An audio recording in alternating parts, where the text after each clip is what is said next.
So we'll take a look at some of what went on out Browns and Vikings. We can only show you video of individual drills. Can't do the team drills. So here's some of the individual stuff.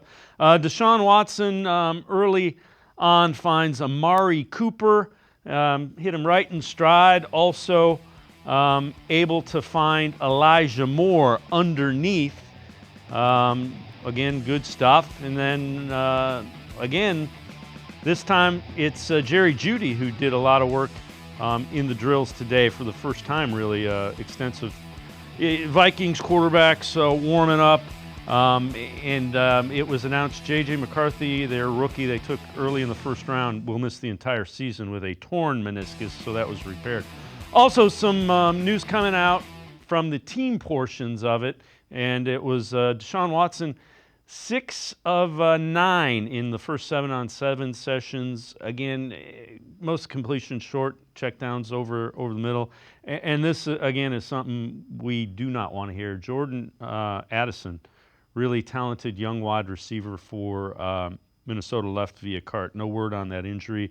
But again, you never want to see guys banged up in joint practices. So, again, you don't want to get too crazy with stuff. The good news is Watson's coming back from his shoulder surgery, and you can see he's progressing. He's able to throw the ball effectively. You saw on time, and they're tailoring the offense to his skill set. Yeah, and maybe working the middle of the field is a part of that. When you go back to that tape in Houston, the best season he had back in 2020, a lot of that offense was working the middle of the field. It wasn't a ton of play action the way the offense has been the last couple of years. It was more straight drop back type of stuff, working the middle of the field as opposed to the sidelines, and really letting Watson kind of work from these empty formations, scan the field and attack the areas of space. So yeah, obviously it's joint practice. It's very limited in terms of what you can actually glean from that.